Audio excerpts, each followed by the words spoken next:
Hello everyone, a very warm welcome to this week's episode. I hope you're well. Joining me for this one is our very own Karun Chandhok and F1 content creator Tommo. And Karun, before we start, if you're watching this, you might see a little bit of a strange camera filter on Karun. We've been trying to work out why he's so purple, but we might be able to get rid of that at the edit. But you're also in a shirt and tie. So come on, explain why you've joined this podcast in a shirt and tie. I thought that was the dress code. Did they get the memo?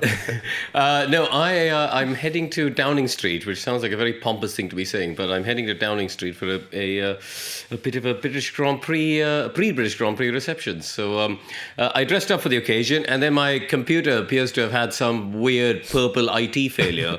And now I look like some form of alien. So I apologize to anyone who's watching. I don't know what to fix it. And Matt helpfully offered the classic grandma solution. Why don't you turn it off and turn it back on and see what happens? Look, often works for my grandma. Didn't fix it. Oh, I'm sorry. Well, look, you never know. We might be able to get rid of it at the edit. Very exciting you're going to Downing Street. So who's going? It's like an invited guest list from Formula One. Is that correct? Yep. Yeah, just seeing it's team bosses. I think Stefano Domenicali, Stuart Pringle from the Silverstone circuit, obviously, and David Richards, who's chairman of Motorsport UK. I'm a board member of Motorsport UK. So yeah, there's a bunch of us, and Simon Lazenby, who I'm meeting at Westminster Station apparently. So wow. The key will be, and Tommo, you may not know this about Simon, but one of his fabulous habits is he manages to get stains on himself. So I'm trying to see if in that 300 yards between Westminster Station and Downing Street, what he can spill on himself, basically.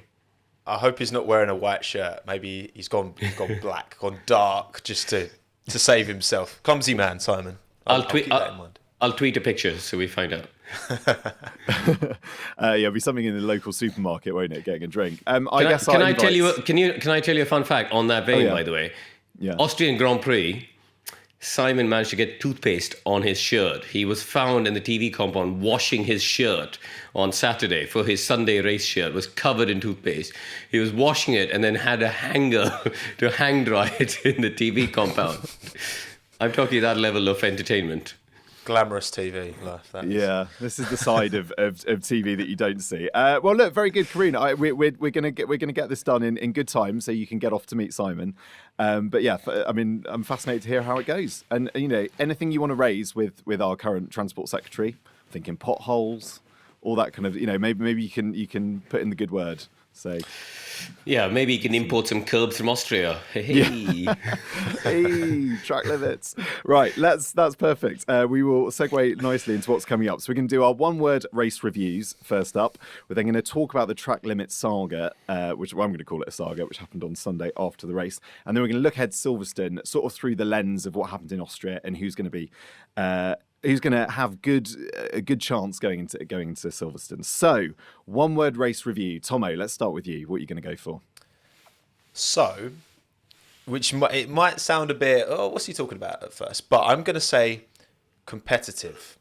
As much as Max did lead and was comfortable at the front, I think throughout the field, for me, the Grand Prix had everything but that fight at the very front. You had fantastic scraps throughout the field, whether it was Carlos and Checo, whether it was, De Vries and Magnussen towards the back and multiple cars. I remember last season we saw that 5-car battle and it was a big deal. And I think this year we got, again, throughout the field, where qualifying was, you had a few drivers, you obviously had Checo coming through the field. I think it was a super competitive race and it had a bit of everything apart from, again, that fight at the front. So I think it was pretty competitive. Okay, competitive. Ooh, and a dog. That's my dog barking. Agreed. Let me actually grab him quickly. He's very... the people will want to see my sausage dog. This is Minton. He joins me on my YouTube channel, and he's the one who's barking on the Sky Sports. Oh, very cute. Very good. Well, it's nice to put a face to the bark. Absolutely. Karun, competitive. Do you agree? I'm going to go with chaotic. Honestly, the fact we had over 1,200 track limit sort of questions or queries or investigations, whatever, transgressions, whatever you want to call it, potential transgressions, in 1,353 racing laps that were completed in the race is bonkers. Nearly one per lap. And I hate having results decided 4 hours and 16 minutes after the checkered flag, which is what it was on Sunday. And I think that's just way too chaotic and not good for Formula One. We're going to get onto that because you did tweet that, and I'm intrigued to understand why in a bit more detail. Just before we move on, I'm going to go for action, kind of similar to you, Tommo, in that I think we had across the sprint weekend as well. If you think back to Baku, what we would have done to have some of the battles that we had in Baku that we had this weekend in Austria. I thought there were, you've got like 3-4 cars going into turn 4. It was really, really exciting. I think particularly the sprint race as well. Crofty barely caught his breath throughout that commentary. There was so much going on. And yeah, look, if we get more sprint races like that, I think they could be here to stay because I think they're absolutely brilliant.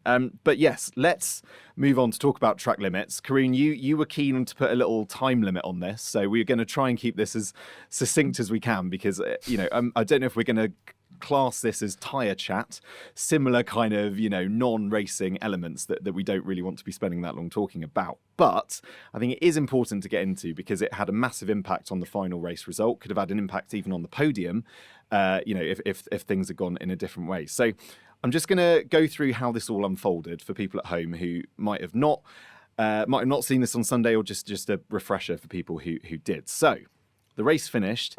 Aston Martin launched a protest against the race result, suggesting a number of cars were not penalised for exceeding track limits. We were about to board a plane home from Austria on Sunday evening, and we learned that protest was upheld, that a number of track limit infringements had not been previously referred to the stewards for a potential penalty. In fact, it was revealed that there were in excess of 1,200, as you said earlier, Karun, 1,200 reports of violations by drivers. And this, after all the penalties were applied, 5 hours after the race, this is what happened. So Sainz dropped 2 places to P6. Norris moved up to P4. Alonso to P5. Hamilton, who had a 10-second penalty, swapped with Russell to P8. Gasly swapped with Stroll down to P10. Ocon, that's the end of the points. And then Ocon, who was the biggest defender of them all, 4 separate penalties to combine to 30 seconds, went from P12 to P14. There were also penalties for Albon, Sargent, De Vries, Tsunoda as well. Final thing from me before I want to hear from you guys. The most pertinent line at the end from the stewards. The stewards very strongly recommend that a solution be found to the track limit situation at this circuit. Karun, why did you think it wasn't good for F1, apart from the obvious? Why this happened so long after the race? Because I take Tommo's point that it was a really competitive race. It was entertaining. There was so much going on. I wanted to just, because I was at home, not in Austria, I wanted to just sit there with my family and a couple of mates and just enjoy watching the Grand Prix. And instead, all I kept waiting to hear and was hearing was these investigations and drivers complaining on the radio and drivers being told, and it sort of overshadowed what actually was a really good Grand Prix. And there was a lot of to Thomas' point, you had great action, 3-4 cars together up and down the field. Okay, Max disappeared off, but otherwise, even strategically with the different 2 versus the 1 stops or 3 stops, etc. So there was a lot going on, and I just thought that was bad for F1. Yeah, I think part of it as well, Matt, is that Autosport were reporting that this was flagged as an issue before the race had even begun. Like there was already an awareness that track limits could be a fundamental issue, and I'm all for enforcing it at the line. Okay, I don't, I'm sitting here as a fan. I don't know, maybe I'm wrong, Karun, but I'm not buying the drivers complaining about it's track limits, it's the line's the line, and it's the same rules for everyone. I'm fine with them enforcing it solid and giving out penalties. I think that could, in part, almost be something that makes this track a bit more unique, that there is this this extreme risk of track limit penalties. But you can only do that if you can guarantee you're going to be able to enforce it accurately. And clearly they couldn't. And whether it was because Aston Martin lodged the appeal or they were going to do it anyway, I think the FIA claimed that they were already looking into it. At the end of the day, exactly, no one wants to see results changing after the fact. So imagine if the podium had changed. I mean, Lando P4 from P5. I think getting podiums after the fact particularly would have been a shocker. And again, Ocon 30 seconds penalties. If Ocon's not being told of the transgressions, yes, it's still his fault. And there were other drivers, I think Joe and George didn't get a single one. But I mean, if you don't know you're exceeding track limits, you're not going to adjust your driving to compensate. So again, Ocon getting 30 seconds penalty, which was a system I think they just kind of made up because they gave him 5-10 and then another 5-10, and it's just unheard of. It's crazy. No, I think it's unprecedented, but I actually think what they applied was all correct, if I'm honest. When you go through what he did and the number of times, because you get a reset effectively after your fifth strike. So I actually think, I have no problem with what was applied. But I think the reality is it's been an issue at this track for a while, right? And so maybe, Matt, it might be worth for a second just looking into some of the reasons, right? Why we have these issues with some tracks and not others. So one of the common things that most people have talked about is the tracks are compromised because they're running bikes and cars. So as you know, Matt, I do some work in track design, and we did Abu Dhabi, and we've got various other projects going on at the moment. So I looked into this and to what the FIM want for the bikes versus the cars, because that's the most commonly used excuse by circuits is we can't fix it, we can't change it, you guys just have to lump it. So it is actually quite a complicated situation. So if you imagine, and I'm going to use my phone here as the edge of the track, and so you got the white line, there's the track, there's a white line, you got a curb. Now, I personally believe behind that curb, you need to have 5 meters of what I call a natural deterrent. So grass, gravel, something like that. And that is a deterrent, which means that cars won't go there because guess what? It's not going to be quicker. So drivers won't go there, right? So then basically that means that the issue gets solved on the track and not in the steward's room. And that's to Tommo's point, right? We don't want things decided and discussed upstairs and debated. So then that's fixed it. But then you go to the bikes and they say, hang on a second, we don't want grass and gravel on the edge of the track because guess what? We've only got 2 wheels. We haven't got these big wings and floors producing the downforce that Formula 1 cars have. And if a rider makes a small mistake, just dips a little bit of the tire off, it can be pretty catastrophic for them. And obviously, bike racing is much more dangerous in many ways.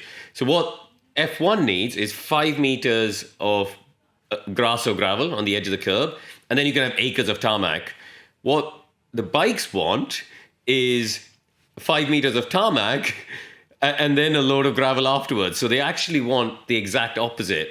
They actually say they want 30% of the runoff area to be tarmac, and the other 70% they actually want gravel. So it's not like the bike people don't want gravel. They just want it the other way around.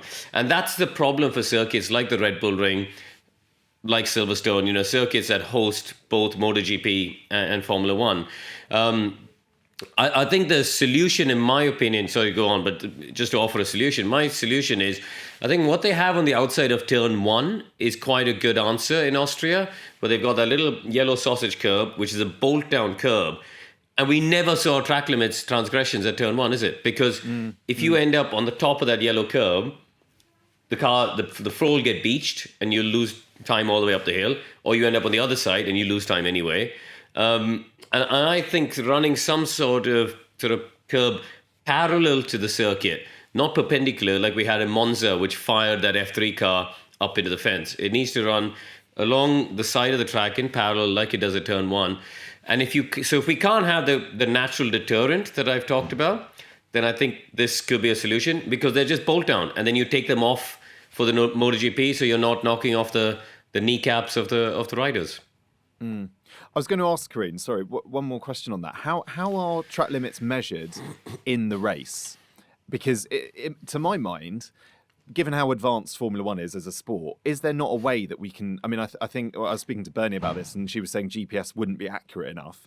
But can you not map cars onto a circuit to such a... Like, I'm thinking Hawkeye with tennis or something like that. Can you not map them so you actually have a definitive 1 millimetre in, 1 millimetre out? It just is what it is, and we move on. And that's the... You know the penalty, you know the infringement.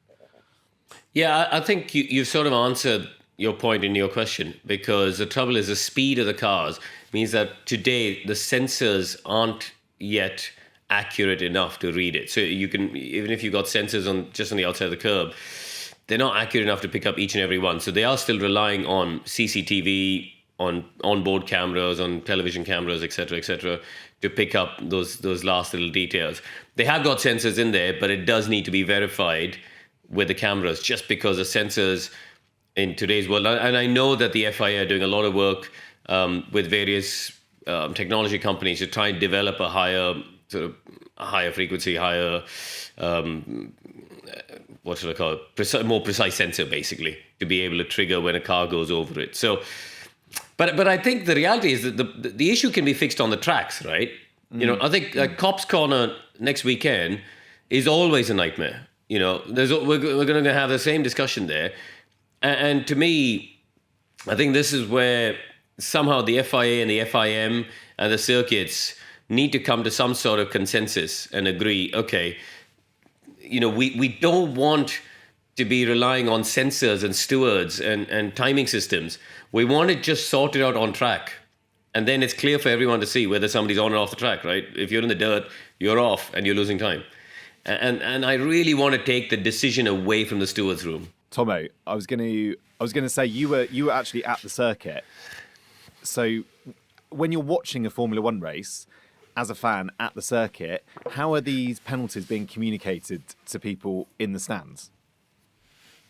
They're not. I think, to be fair, even watching the TV broadcast, so I flew back Sunday morning, so I was there Friday, Saturday, sat at turn 3, incredible view, like so good. Saw that obviously the squeeze into turn 3 between Checo and Max in the drizzle, and it was amazing. But yeah, in terms of the penalties being communicated, again, I don't even think that the full TV broadcast does that, you know, anywhere near enough. I think there should be some kind of, especially obviously Austria highlights it because there's such a propensity to get penalties around there, but just communicate it in the graphics. I mean, yeah, when you're there, there's literally none at all.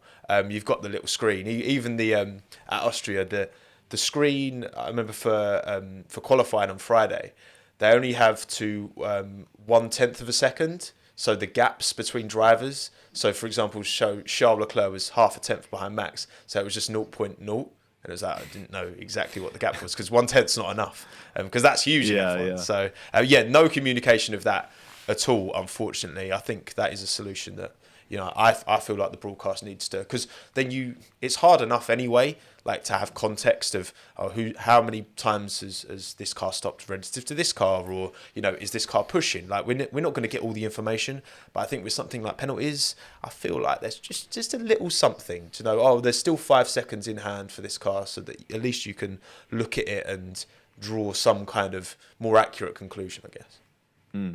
Karun, from a driver's point of view, obviously these are the best drivers in the world. You know, 20 of the best drivers in the world going at it. So clearly they're very, very good at what they do. Just try to explain to us how difficult it is when you're in the cockpit and you're going through those corners 9 and 10 to see physically where your car is on the track. It is difficult because if you imagine when you're in the cockpit, you know, your eye line, you can't see the tires. Basically, you see the tops of the tires. But you can't see what's immediately in front of you because you're sitting so low down, and just that your point of view is such that you can only see something probably 10 meters in front. So, for example, if you're, you know, right up behind somebody's gearbox, you can't actually see if you're tapping them. You know, you can't see if the edge of your nose is touching their diffuser. So it's probably 2-3 car lengths in front that you can actually see where the ground is. And therefore, it's about judgment. You know, it's about over the weekend you build up your experience and go, okay, I've gone through this corner at this speed. I've used this much of the edge of the track. Got away with it. Okay, bit more, and then you'll end up going a bit over in practice. And then you go, okay, there's where the limit is, and you try and bring it back. It's hard to judge in a race because you've got fuel loads changing, tires changing, wind changing, etc., etc. But to your point, it is the best drivers in the world, and I fully accept that. I just think some of those transgressions we're talking were centimeters, absolutely centimeters, and it's very hard to see. So I have to say, George and Joe Guan Yu, they were the only two drivers, obviously, as Tommo said, who didn't go off the track. And to do that, it means you're having a slightly more conservative race, basically. If you're in a Lewis versus Lando battle and you're absolutely ragging it through turns 9 and 10 every lap, it's very hard. And you know what? It's a frustrating thing as well. I remember I did a sports car race, a European Le Mans race in Austria, and I got a drive-through penalty they were quite strong there. It wasn't just 5 seconds. It was a drive-through for track limits there. And it's like you're coming through the corner and you're like, oh, got away with it. Oh, got away with it. And actually, I don't like that. Like, it's not a fun way to be driving a motor race. You want to be able to just be driving and watching the other people and be in the battle, not thinking about, I don't want to, the stewards aren't seeing me there. The thing is, I think as well, like Joe in the end, he finished P12. It wasn't a mile off the points after a weekend that, didn't seem particularly kind of special for Alfa Romeo, but he was able to gain. And I do think there's definitely an argument for, again, rather than changing the track, I think there's an argument for keeping this, it almost builds a degree of strategy. Do you drive a little bit more conservatively, but then potentially bank some, you get 3 strikes and then it's the black and white flag. Drive a bit more conservatively. If people were getting penalties in front, like we saw like the last lap Lando, when Lewis got that 5 second back in 2020, sorry. And, Lando knew he had the 5 seconds, he had to close that gap, and he closed it to 4.8. And look, again, we've got meant to have 24 races on the calendar. And part of me is like, actually, if they can get that system where they can really, truly be accurate, Hawkeye-esque, goal line technology-esque, if that can exist, then I'm not against actually keeping it as it is and just having this as a component. And maybe you, Karun, as a racing driver, you might not enjoy that, but I think from an entertainment point of view, as a fan, I could kind of buy into that.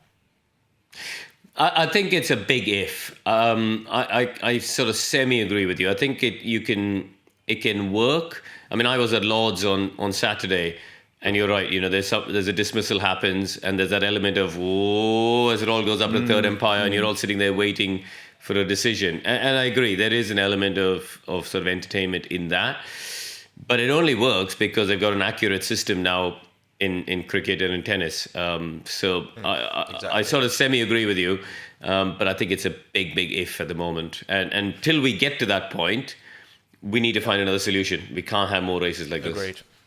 Yeah, certainly can't do it five hours after the race. Just a final thought on it as well. And I know Max, I think, you were saying if you're not under pressure throughout a race, then obviously you're not going to be pushing the track limits in the same way that you would if you were in a wheel-to-wheel battle. But just imagine if Max, having pitted onto softs to get the fastest lap and reduced his 25-second lead down to about 5 seconds. Imagine if he got pinged with a penalty afterwards, and that was the reason why Red Bull didn't win all the races this year. Just imagine. But you know what, Matt, and this is a good way to segue away from this topic. I think he's operating at such a high level. I go back to Barcelona, right? He was droning around doing low 117, 17.3, 17.4, 17.3, 17.4. He didn't, on that occasion, didn't pit for new tyres. Got on the radio, said, I'd like to go fastest lap. They say to him, you've already had a track limits warning. We want you to be careful. Bosh, 16.3, like a second quicker than he's been doing that entire stint just for kicks. And he didn't go off the track. He knew exactly what he was doing. I just think he's a driver now who's in such a zone. And the car is in such a good position for him as well, that he's just got the confidence that he knows he's not going to go off track. He knows he's not going to lose the win. He knows he's not going to get a penalty. And it's commendable, right? But it's the same like when we watched that Lewis era a decade ago, or nearly a decade ago, or you watched the Michael era 2 decades ago. We're watching greatness unfold, and it's remarkable to see those little details that they achieve. The stats are incredible. I'm going to nick one from your Twitter feed, actually, Karun. You said that I'll send you the invoice. Yeah, thank you very much. You can put it on Sky, not Matt Baker. Thank you very much. You said Max would be leading the Constructors' Championship himself by 51 points. Absolutely ridiculous. And then also, he's not far off the shared record of 9 consecutive victories, which is held by Alberto Ascari and Sebastian Vettel. So this was his 5th. He could reach 9. It's very conceivable he could reach 9. And one more for you.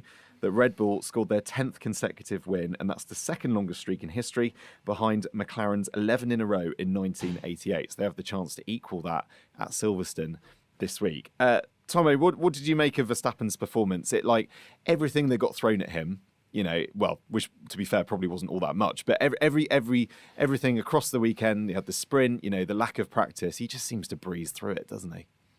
It's inevitable, isn't it? It just Max is. Like you say, Karun, is the zone. That's the perfect way of putting it. There's no driver I think you can trust more to drive on that absolute limit and extract the absolute maximum from that incredible car.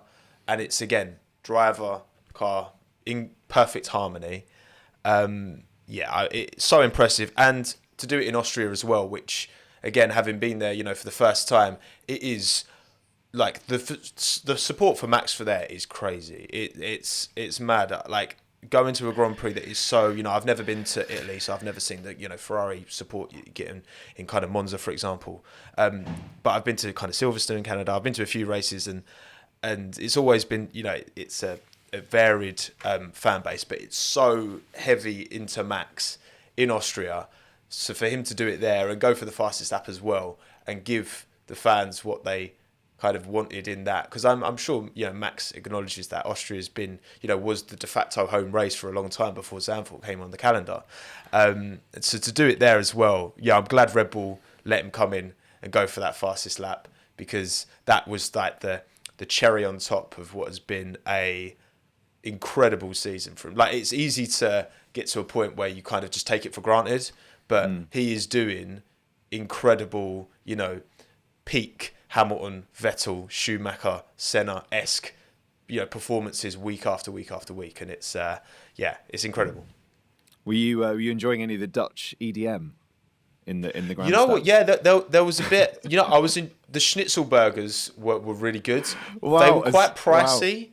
I'll be honest, they were quite pricey, but they were decent. So that they paid back. Obviously, there was a lot of Red Bull because they own the track. There's a lot of Red Bull on show, but I'm not an energy drink drinker. So and Karun's left us as well. He had enough. Karun, right, you're back. Okay, let's continue and move on because I want to talk about McLaren and a really interesting weekend for McLaren. Norris, who actually finished 5th in the race but was bumped up to P4.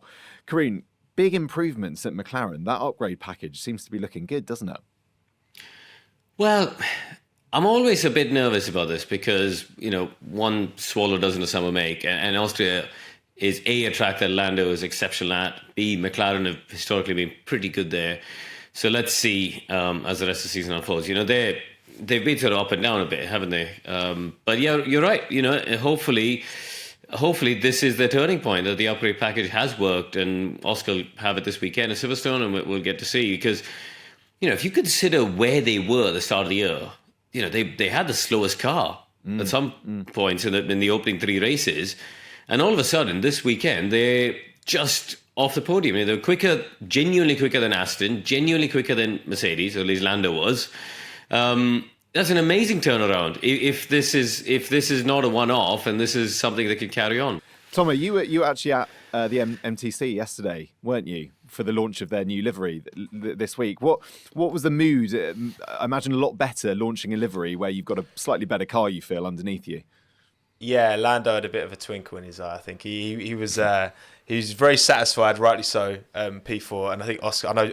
I think he tweeted after the race. Can't wait for the upgrades. So yeah, I mean, around a track like Austria, like you say, Karun, they typically run well there. And I think it goes both ways, because I know Fernando after the race was like, Aston Martin last year wasn't particularly strong around here, so he's not overly surprised they didn't have a lot of performance this week. But yeah, I think, momentum is an important thing, I suppose, and, being able to get them upgrades. I know there's more to come as well. I think there's going to be some more, potentially Silverstone / Hungary, maybe Singapore as well. So yeah, I think there's more to come from McLaren. It's a good upward trajectory. They need to. The scrap is still with Alpine because, like you say, Karun, at the start of the season, the car was weak, so they have to make up for kind of lost points there. But yeah, I think it's looking good, and I think Piastri, given this is his rookie season, I think his gap relative to Lando typically has been pretty, 2-3 tenths qualifying, kind of averaging out. So yeah, I think the mood in the team should rightfully be positive. I mean, I know Mika Häkkinen's feeling very positive. I know there's been a few quotes from him saying that he hopes the McLaren will be fighting with Red Bull by the end of the season, which I'm sure they'd take it. We'll see about that. I love his optimism. It was a strange weekend though, guys, wasn't it? Like, I was trying to get my head around it this morning, because did Aston and Mercedes underperform, which made Ferrari look better than they did, and therefore made McLaren look better? I think there is an element of that. I think the circuit layout, I think that the Mercedes didn't ever seem comfortable, never got the car in a setup window that they were happy at. Their slow speed rotation wasn't great. And I think that somewhat flattered Lando and the Ferraris a bit. So I'll be interested to see when we get to Silverstone, which is a very different circuit. Obviously flat, no elevation changes really, very high speed. I do think the way that Aston and Mercedes have got their rear ride-height control and the way they set their aero map, they should be more competitive this coming weekend. And I think Ferrari on a high-speed track like this will start to struggle again with overloading the tyres. But they've got an update, obviously, so maybe it has changed it. So I'm very skeptical about looking at one race and saying this is now the form guide and Ferrari now have the second fastest car. I just think that midfield pack between Ferrari, Mercedes and Aston are so tight that there's certain weekends and certain circuits and conditions that suit one or the other. But we'll have to see as the updates come through. Because actually, Gasly was quick and Ocon were quick, weren't they? At different points of the weekend. They were both fast in qualifying and over one lap. And then in the race, they seemed to fade away. So that's just setup and tyres. I think that's part of the intrigue. I mean, was it George who said, Matt, a couple of races ago, if we got rid of Max, this would be a fantastic World Championship battle. Yeah. It really would. So we just need to scroll the page. When you look at the championship battle, just look from second onwards. I literally did a video about this. So I imagined that, Max was just a kind of backmarker driver, never scoring any points. And before this weekend, Fernando was actually 1 point ahead of Checo. Now, obviously, Checo, good recovery results, so he'd be now leading the championship. But you're right, it would be super good. And Lewis would be right up there as well in terms of points. So, look, this I think, again, not to take anything away from Max, he's doing incredible work at the front at the moment. But I am also I feel a degree of optimism that, the convergence, the top 10 in Q1 split by 8.5 tenths. I know it's a short track, but, I think it's positive. And I think even in Q3, it was about 7.5, excluding, Alex, who got his time deleted. So the convergence is... I'm feeling confident, boys. I don't know if that's... I'm too optimistic. Yeah. No, I think... I think you are onto something there, because I was looking back. So obviously the second year of a big regulation change, and I compared it with 2015, which was the second year of a big regulation change, or the last big regulation change. And this time around, the top 10 was covered by a second in Q3. 2015, it was a second and a half. So we're a big chunk closer, in terms of that convergence that Tommo just talked about. But, I put a tweet out saying, it'd be quite good fun if Max just went to drove the AlphaTauri for a few races to let the championship battle tighten up. Get Daniel in there. That'll be a chance for them to evaluate. Daniel versus Checo, shootout for next year.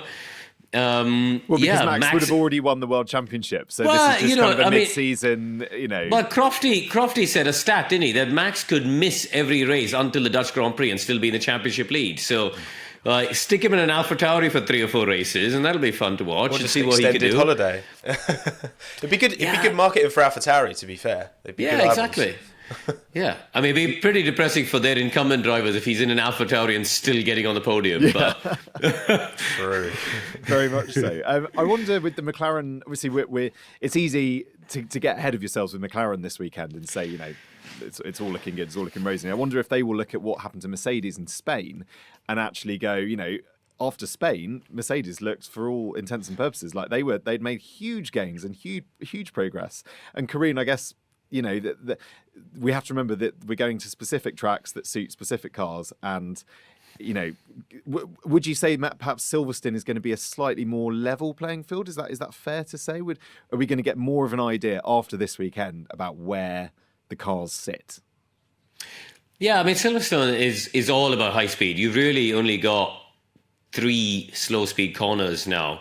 4 if you argue Luffield, but it's a completely different track. It's very wind sensitive, very wind affected, and that's bad for Ferrari. Their car is on a very narrow, sort of small knife edge in terms of their wind sensitivity, and that could be problematic. I think, I'm just looking at the trees in my back garden at the moment, and they are going mad. So if this wind carries on for the rest of the week, that's a big problem for Ferrari.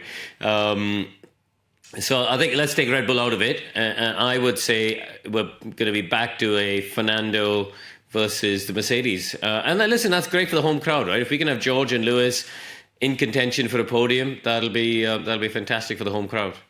Yeah. What do you make of Ferrari after Austria, Tommo? Charles seemed pretty buoyed, didn't he, from that result? And looking at Silverstone, which is a track that he likes. Yeah, I feel like Ferrari got, the timing of that VSC for Hülkenberg, who's ironically running a Ferrari power unit. I'm not sure if it was the power unit that went pop, but it wasn't great timing for them. And Carlos's pace actually looked really strong, didn't it? So there was a bit of a... Carlos was, chomping at the bit, thinking, I want to get past Charles, and the team was saying to kind of hold position. So that was kind of a bit of a conflicting one. But again, this is the second, Canada, as much as their qualifying was bad, their race pace was really good in Canada, and they got that clean air, and they managed to kind of move up through the field. So 2 good races back to back for Ferrari. I'd love, of course, 1 lap pace, Charles within a tenth of Max in qualified in Austria, is the only driver not in a Red Bull who's got any pole positions this year. And of course, I'd love it to be Ferrari if they can, make up the lost ground and hopefully got some kind of better understanding of these tyre issues. But like you say, Karun, their operating window's small. Same for, a team like Williams, very wind affected as well. So I'd love to believe, but Ferrari is just that team that, when it doesn't work out, it hurts more because they just... There's no team like Ferrari, and I'd love to I think it'd be so good for the sport to see them backfired at the front. And again, I think Carlos is doing... He's impressed me actually this year, how he's been able to hang with Charles that little bit more. He's obviously outscored him so far, but Charles had his DNF in Bahrain and that. This isn't the year for Ferrari this year, but hopefully they can build and consolidate, and maybe 2024. We'll see. That was Ferrari's most convincing weekend of the season, I think. If the race pace, obviously they qualified well in Bahrain, but the race pace was appalling. I actually think this was their most solid weekend on the whole. I think your point about Carlos is absolutely valid. The first 2 stints of the race, he was very, very competitive, and then it just sort of went away from him, and then the frustration of the track limits and, just losing that time, because guess what? We had another Ferrari strategic talking point around the first pit stop. And it kind of messed Carlos's race up, actually, having that I think they should have split the strategy at that point, which is sort of what he was alluding to. I think he came on the radio, didn't he, and said, why do we pit and double stack? Because he just lost 7-8 seconds, and that puts you in the pack, and then you have to come past people and you lose another 4-5 seconds. And it's, across the race time, he lost 10-12 seconds to Charles, and then he's lost contact. Then it's sort of, you're in this cycle then. So I do think they could have done some things to help him out at that first stage, because I was watching it on the live timing, and when you could kind of tell there was a safety car or VSC coming, because where Nico's car was, it's like, that's not going to be quick to clear. And we know Niels Wittich is pretty quick with red flags and safety cars and things. He's not keen to just let things go under double yellows. So, which is fair enough. That's his philosophy, and I think that it just is what it is. So if I were Ferrari, I would have gambled on one or the other, just split the strategies, get one car in a lap earlier, which is when Lewis and people like that came in for their first stop. I just feel, again, they're not as on it as a Red Bull or a Aston or a Mercedes might be. Yeah, because I mean, neither of the Red Bulls pitted. They both kind of stuck to their strategy. Yeah. Obviously, they're in Red Bulls, so maybe I don't know if Carlos would have. I guess in hindsight, maybe we'd have been really interested to see if he would have, been clear of Checo by the end. Obviously, Checo was coming through quick, but also it might have denied us that really, really good multi-lap battle between the two of them. So swings and roundabouts. Mm. Let's just before we go talk about upgrades, and I want to understand, Karun, from you. There's a lot of talk of upgrades coming. We talked about with McLaren, and a lot of teams are rushing upgrades through. Can you just tell us about the process of sort of almost from designing an upgrade all the way through to getting it on the car? How easy is it for teams to rush? I'm using the word rush because that's kind of what drivers are saying. But how easy is it to get those upgrades through? Well, I think this is where you have to really pay tribute to what Williams did with Albon and Ferrari have done. The upgrade that they brought, I believe, was only due for Budapest, which is quite some way away, and they had a massive push. To quickly summarize, if you think of an idea, you're designing it in CFD, you're validating it, then you make the model, it goes into the wind tunnel. They're limited on the wind tunnel time, so they have to be efficient in terms of validating it. And nowadays, not everything is necessarily validated. Sometimes they do take a risk and just look at the CFD numbers and try and put something on the car. But to sanity check it, you're better off making a 60% scale, put in the wind tunnel. So therefore, the timeline, you've got to think of an idea, draw it up, design it, test it on CFD, make a small model, test it in the wind tunnel. If it works, then you have to test it. Then you have to build the full-size one.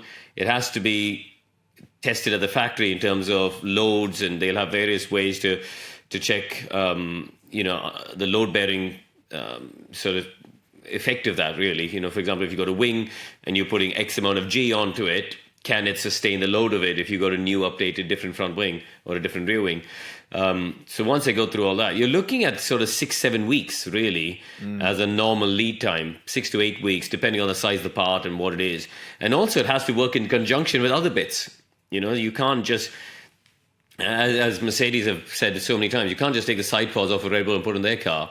It has to work in conjunction with the rest of the car. So to make sure that it's all working fine and in tune with each other, nowadays with cost cap, with wind tunnel limitations, you cannot afford to bring a part to a race weekend, put it on the car, that's not going to add lap time. If it does, if you have that situation, then you are in big trouble because the competition is just too tough. Tommo, we're seeing quite a few. Why do you think we're seeing so much of these upgrades being rushed through this year? It feels like that's the narrative of a lot of teams, is that they're really trying everything they can to push these upgrades through. Well, yeah, I mean, I guess certain teams historically have had, Haas, for example, rarely do much kind of throughout the season. They tend to start strong and then typically kind of taper away towards the end.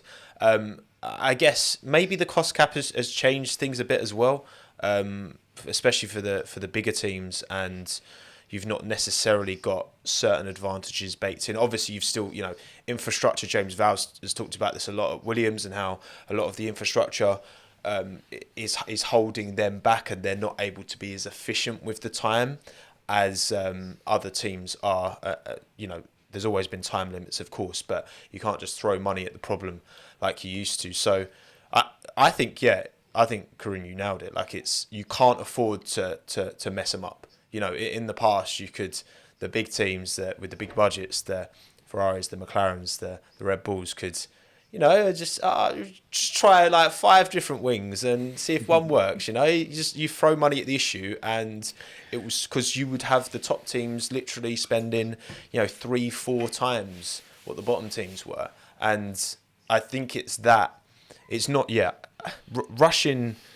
rushing implies maybe that it's not well thought out. I think it's just, you have to be efficient. I think you look at a team like, Aston Martin, which obviously operated as Force India for so long, super small team, low budget, ultra efficient. I think it's those kind of teams that are gonna, and we've seen them jump up from 7th last year to second best car for at least the kind of first half of the season with Fernando. So it's that efficiency that is really gonna, you can't be bloated like maybe these big teams were in the past. You have to operate on a solid one.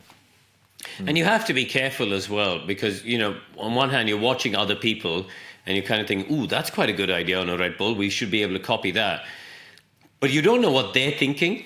I'll give you a little example. I think it was the early 2000s, and I won't mention which team it was, but McLaren that year had the fastest car. And this particular, team and their senior designers saw that McLaren had a 3-plane front wing for Monza. And they said to the design office, right, stop whatever you're doing.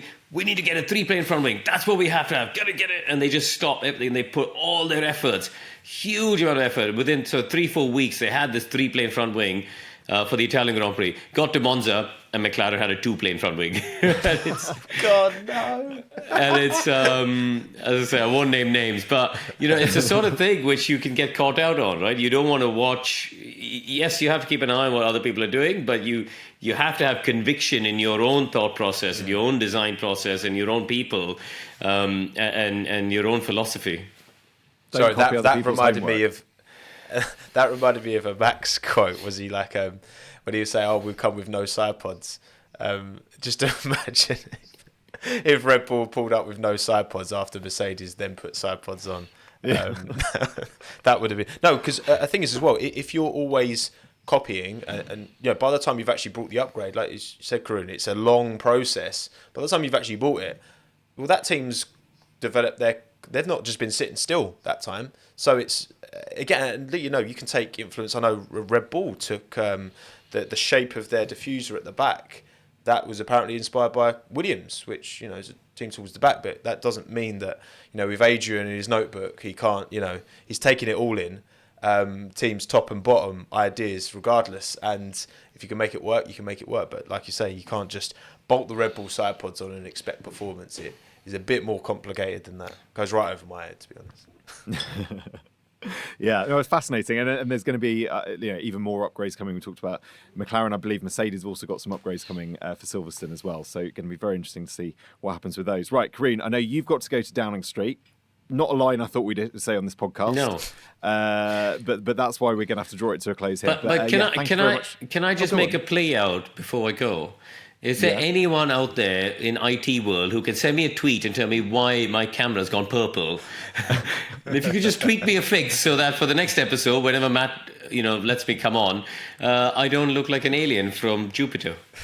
Yeah, that's fair enough. It's a good look, Karun. I like it. Because clearly your solution of just turning it off and back on again did not work. Well, it's 50% of the time, 100% of the time. Yeah, exactly. Well, look, maybe ask Mark Harper, the Transport Secretary, see what he has to say about the matter in Downing Street. He might have other things on his plate. Yeah.